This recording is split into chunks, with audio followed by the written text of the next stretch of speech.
But bro, I have a story, man. Like when we were going to TI-10 bootcamp, usually TI bootcamp is always the best. Let's just not say who organized it. Let's just say that we organized a tournament. We Bootcamp. organize bootcamp. Yeah, sure, we'll take the blame. And every year we try not to save costs and we try to prepare everything extra. This is like the one Full on. great investment. Like if you do better at TI, like you can throw money at this if you have to. You can throw everything at this if you have to. Just make sure that you have what you need for the bootcamp. Great. So TI-10, we were like, all right, let's go to Austria. We've had great experience before. And it's like great location. It's by a lake. Everything is awesome. We're setting it up. I'm on the case too myself. Like every second or third day, I'm like making sure, like, yo, have we made sure about this? Have we made sure about that? Have we made the list? Have we given them? Make sure that everything is great. Get someone on site, get someone on foot, make sure it's good. We get the AOK, and we fly from Portugal to Berlin, or I don't know if we're Munich. Munich, sorry, and most people are flying from home. And from Munich, we pick up some nice BMW cars, and we're taking a nice drive down to Austria. And everything is perfect. Like nothing is going wrong. Everything is smooth sailing. The weather is great. The car is amazing. We get there. The place looks great. And now we're like, okay. So we start turning on the PCs. There's a few things that were not perfect, which was the kitchen was next to the PCs. But honestly, it was such a great location. Everything, nobody would have cared about that. We would have worked it out. We even brought the chef there. This was going to be great, bro. We had a paddle board. Like the lake was like a still lake. It was fresh lake. We already went swimming the first day. Weather, again, perfect. The site, amazing. So we turn on the PCs, and one of them just has like this giant crosshair that takes up half the screen. The other one takes like 10 minutes to start up.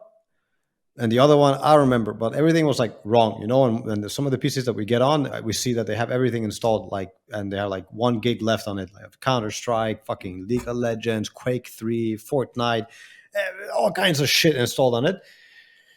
And we're like, okay, this is not a good sign, because that means nobody turned on the PCs and kind of like checked it, I guess, because if they did, they wouldn't have been okay with this. Also, the monitors were bigger than what we had asked for. They were 27 inch instead of 24. We got a curved monitor to play Dota. Yeah, no. This comes later in the story. These were just regular 27-inch monitors, and we have to build the chairs ourselves. Somebody should have been there to do it, but whatever. We did it. It was fun. It was great. We start downloading Dota on the PCs that don't have it, and we notice, oh my fucking god, the internet's really slow. Like, hopefully nothing is wrong. You don't need a lot to play, but if we have to download on all the PCs, it might take a day or two if this is the speed. Like, it was super bad. And not every PC had it, and wow. And we are trying to figure out the monitor situation. Anyways, the guy comes, the technician who set this up. I don't even remember his real name right now, but we're just going to call him Lance, okay? Lance fucking shows up, and he's like, so, what's the problem? I've done this before, I've made a League of Legends bootcamp. I've made this happen smooth. I've been here. There's a server room back there. I know the location. He calls it a server room, but it's like the washing room, and there's the broadband in there, the Wi-Fi. The server the modem, room. That's it. Yeah, the modem. wait. Let's not call it modem yet. No, but this is actually the Wi-Fi modem, just the Wi-Fi modem. The internet's coming from somewhere else. And we're like, yo, what's going on? Like, we're trying not to freak out, because this was a freak out moment, but we're really trying not to freak out. It's like, what is going on? Has somebody been here, turned on the PCs? Who is responsible for this? Who has set it up? And he's like, I have, and they all have, things installed, and you can just install it if you need. And we're like, yo, bro, like, look, all the settings are completely fucked up. The monitors are bigger than what we'd asked for. And he's like, yeah, but bigger is better, right? And we're like, oh my fucking god. Okay, so I don't know who he set up stuff for before, like in terms of esport, but someone who probably wasn't like super competitive. Anyways, we're trying to work things out. We're trying to figure out what the fuck's going on. What's going on with the internet? Where are we getting internet from? Why is it so slow? Can we upgrade it? What can we do? And I have a room upstairs. I'm taking a shower. I hear somebody knock on my door. I open the door, and he's like, yo, I just have to go out and check the internet. And he goes through my room up onto the roof. And that's where the internet is. It's a little SIM card. It's one of those 5G internet things. And we're in the middle of nowhere. So it's not even getting stable connection. So he was planning to run this whole bootcamp on 5G, which was only 4G because we were so far out. A bootcamp, and there was spotty, nothing. It was like 2 megabytes a second we were getting, and we had to install Dota on 3 of the PCs and whatever. And now this is the freak out moment. We're like, what the fuck is going on? Like, how can this happen? What can we do? So we could easily upgrade the internet to fiber, but it's going to take, it's going to cost money. It's going to take at least a week, and we don't have a week to spare. And this guy, he starts realizing that, oh my god, I fucked up everything, right? And he starts becoming like not apologetic, but kind of desperate for like hints that it's okay. Please tell me it's okay. Please tell me that it's not so bad. And the last thing he said before, like, we never see him again, is like, guys, we can still go to TI. Let's do this. Or like, we can still win TI. Let's do this. And I don't know, man. It Holy. was full So, fuck up. Gabriel, So I was on the phone with him, and he gave me one of the best lines I've ever heard of in my life. I said, dude, have you tested every computer? And he's like, Oh yeah, my I God. tested my internet with every computer. I was like, but have you tested at the same time? And they were like, I can't. I'm only one person. I'm like, motherfucker, just put 5 computers downloading something. Just put 5 of my computers. So he tested Dota just one at a time. So he turned on computer 1. Okay, we're fine. Turn it off. Go computer 2. Okay, we're off. Yeah, but the moment that all of them are together online, the whole thing falls apart. He said, Holy I am guys, only that's one person. How insane. do you want me to test 5 computers at the same time? That's when you know you got the wrong guy for the job, man. And I he comes in remember. with this swagger. You have to understand too, like, he's late. We've been calling to figure out who set this up and to get him to the house. And then when he finally arrives, like hours later, he comes in with this swagger, whereas like, I got this. What's up? What do you need? So the God story is damn, that man. I called him on the phone and I said, Johan said, just get on a plane and come back to Lisbon. Let's not waste any more time. I Because mean, we're debating Lisbon, Copenhagen, and stuff. And yeah, we even went to a different place over there to see if we could boot camp from a net cafe until we could maybe figure out so the that's internet obviously solution. monitors. And this net cafe was the one that also had the replacement monitors that were 24-inch. Again, like a hookup from, I think, the same people who were setting up the place. So we get there and we're like, okay, where's the monitors? And we see they're all like 24-inch but curved. These were the ones that they were going to fix the 27-inch with. There's no break. No break. I remember Johan said, just be careful. Just make sure that this TI bootcamp is the best bootcamp ever. We never got our money back from the house. We never got our money back for anything. We had a mansion there. So, yeah. But anyway, the beginning of the story is that Johan decided with part of the earnings that he's taken through his life that he was going to build like the perfect bootcamp facility.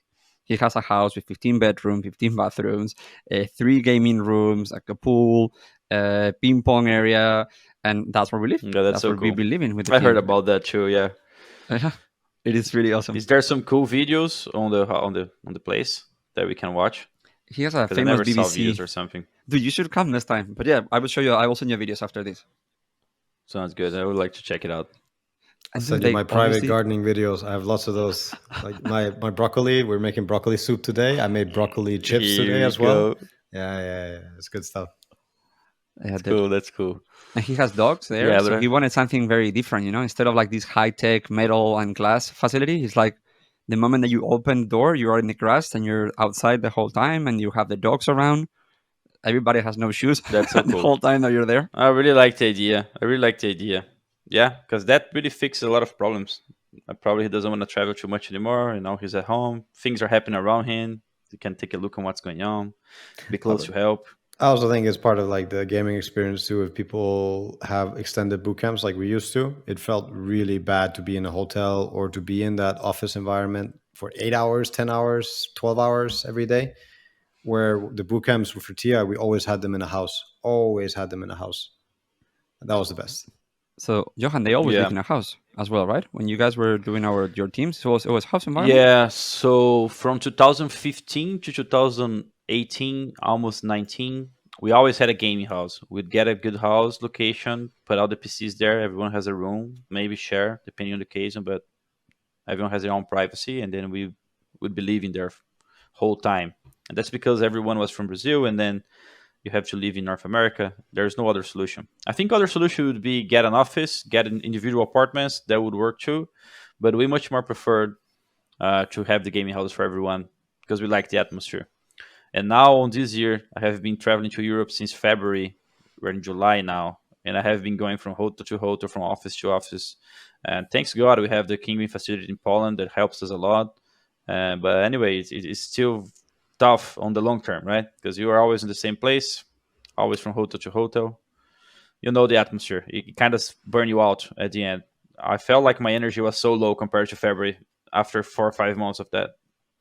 I mean, It is complicated. No surprise. And there's all this cabin fever also when you spend all that time with the same people, and if you're doing the same thing every day without breaking the routine also ends up being, I don't know if you have the same feeling, but a lot of the guys get that feeling of, the days blend in together, and you don't really have those milestones every week where you can kind of tell Monday from Tuesday and stuff from last week. Yeah, some Dota boot camps we've had have been way too much, way too long. Also, the traveling part. Yeah. Now, Gabriel, for the Yeah. Dota DPC right now is like 6-7 weeks, of Dota. 7 weeks of bootcamp. Imagine you just want to that's a jump out of a lot. window and swim away. Mhm. It's not. And not like, conducive. how many games a week? One.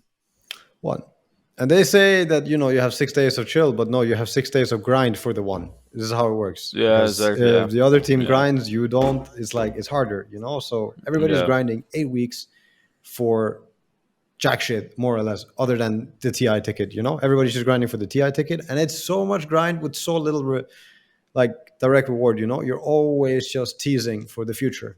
For the distant future, which is Yeah. going to be the TI, where it's like there could be a lot more incentivizing or reward for that amount of grind, or just reduce the grind, and or something like that, like reduce the time. The 8 weeks is insane. Yeah.